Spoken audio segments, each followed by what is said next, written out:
The snow crunched beneath their boots as the German patrol approached the farmhouse outside Mooshof, Germany, in March 1945. Inside, Major David Curry and his small group of exhausted Canadian soldiers knew they were surrounded. The Wehrmacht officer, who entered moments later, carried himself with the rigid precision expected of the Third Reich, his iron cross gleaming even in the dim light filtering through the shattered windows. He spoke perfect English, his words measured and cold. "Major, you and your men are completely encircled. You have no ammunition, no reinforcements, and no hope. I am offering you the chance to surrender with honor." What happened next would become one of the most remarkable episodes of the entire war, a moment when the brutal calculus of military engagement collided with something far more unpredictable: individual human character. Curry stood slowly, his uniform torn and stained with mud and blood. He'd been fighting for 72 hours straight, leading his reconnaissance regiment through a gauntlet of German positions as the Allied advance pushed deeper into the Reich. His men were down to their last few magazines of ammunition. They had no food. 2 of his soldiers were badly wounded and needed medical attention they couldn't provide. The youngest among them was just 19 years old, a farm boy from Saskatchewan who'd been trembling since the Germans had surrounded their position at dawn. By every rational measure, the German officer was right. Resistance was futile. Any military academy in the world would have taught that surrender was not just acceptable in this situation, but the responsible choice, the only way to preserve the lives of the men under his command. But Curry looked the German directly in the eye and said something that seemed to come from another era entirely, from the age of knights and codes of honor that modern warfare had supposedly rendered obsolete. "I appreciate your concern for my men," he said, his voice steady despite his exhaustion. "But we're not done fighting yet. So no, we won't be surrendering today. You'll have to take us." The German officer's expression shifted. Something flickered across his face that might have been surprise, or perhaps a grudging recognition. He'd expected the usual calculation, the pragmatic acceptance that fighting men show when the mathematics of war turn decisively against them. Instead, he was facing something that didn't compute within standard military doctrine. This Canadian major was either insane or operating according to some principle that transcended survival itself. The officer stood in silence for what felt like an eternity. Outside, his men waited with their weapons ready, positioned behind every piece of cover, their machine guns trained on the farmhouse windows. They could have reduced the building to rubble in minutes. Everyone in that room knew it. The tension stretched like a wire pulled to its breaking point, and Curry's men held their breath, waiting to see if their commander's defiance would be the last decision any of them ever witnessed. What the German soldiers did next defied everything you might expect from Wehrmacht troops in the closing months of the war, when desperation had made many units savage and retreat had become a daily reality. The officer didn't immediately order an assault. He didn't threaten. He didn't mock the Canadians' seemingly suicidal bravado. Instead, he nodded slowly, almost respectfully, and said, "I see. Then we will give you 1 hour to reconsider. 1 hour, Major Curry. Use it wisely." Then he did something extraordinary. He ordered his men to pull back 200 meters from the farmhouse. He instructed his medical corpsmen to approach under a white flag and tend to the wounded Canadian soldiers. He had his supply sergeant send over bread, water, and even cigarettes. And he waited.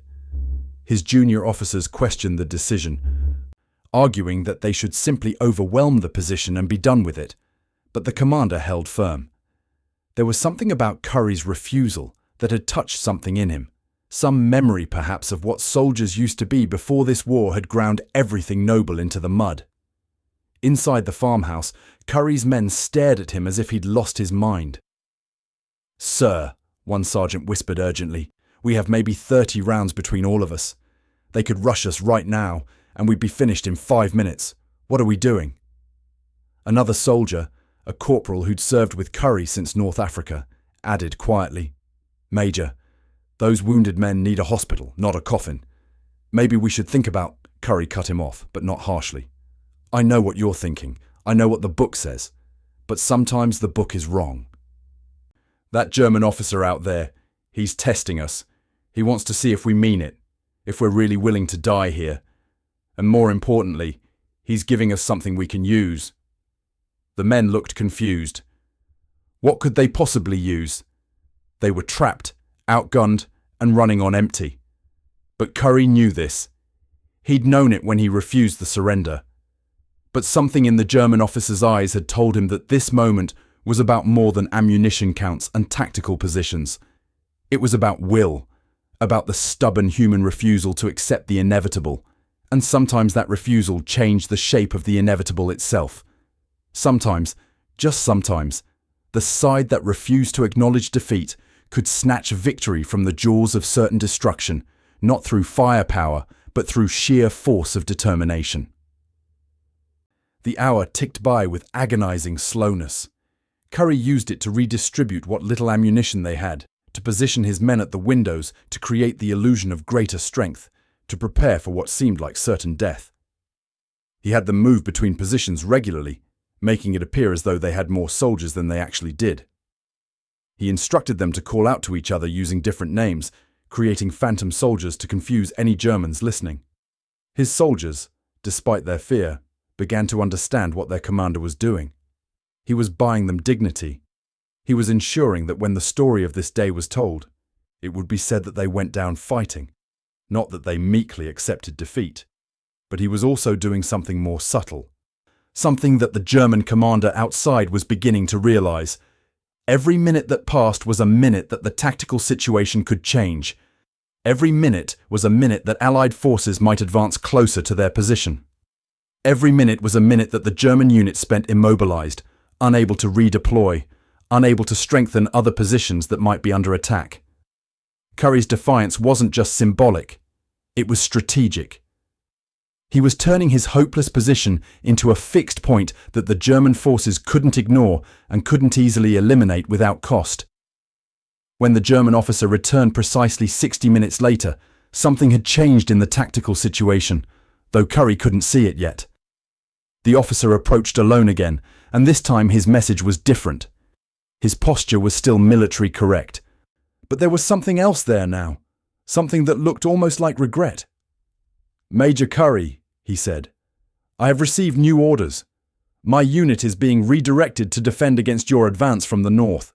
We are withdrawing from this position." He paused, and what he said next would echo through military history. "You are a brave man, Major. It would have been a waste to kill you and your soldiers here today. Perhaps we will meet again under better circumstances. Until then, I salute your courage." The German officer actually saluted, a gesture of respect between soldiers that seemed impossible in the context of total war. Then he turned and walked away, his men following in disciplined formation, leaving the Canadians in possession of the farmhouse and, more importantly, alive. The German troops withdrew, and for several minutes, Curry's men simply stood in stunned silence. The young soldier from Saskatchewan began to laugh, a slightly hysterical sound born of relief and disbelief. Others joined in, the tension of the past hours releasing all at once. But Curry remained quiet, watching through the window as the Germans disappeared into the winter landscape. He understood what had just happened in a way his men couldn't yet grasp. The story doesn't end there, because what Curry didn't know was that his refusal to surrender had created a cascading tactical problem for the German commander. The Wehrmacht had expected to clear the farmhouse quickly and move their forces through that position to reinforce a critical crossroads 3 kilometers to the north. Curry's defiance had forced them to either commit to a costly assault that would have delayed their redeployment by hours, or to bypass the position entirely and leave a potential threat in their rear. The German commander had made a calculated decision that Curry's small force, even if it refused to surrender, couldn't actually threaten his main operations. But that calculation came with a cost. By leaving the Canadians in place, he'd created a gap in his defensive line, a gap that would matter greatly in the coming days. 2 days later, advancing Canadian forces reached the farmhouse and found Curry and his men still holding their position.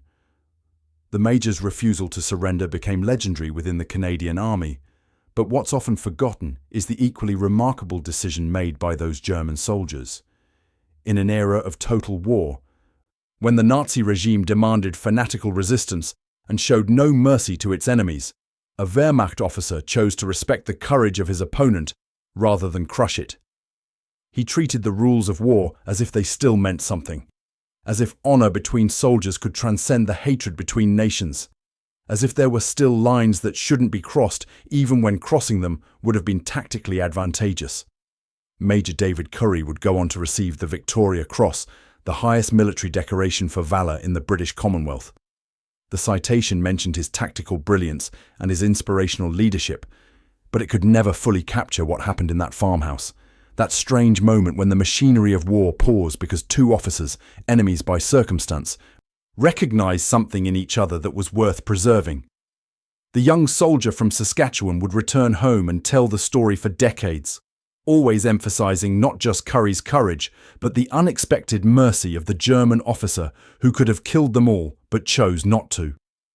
In the calculus of war, mercy is often seen as weakness, but in that moment, it was something else entirely. A reminder that even in humanity's darkest hours, individual choices still matter, and courage can inspire respect even across the lines of battle.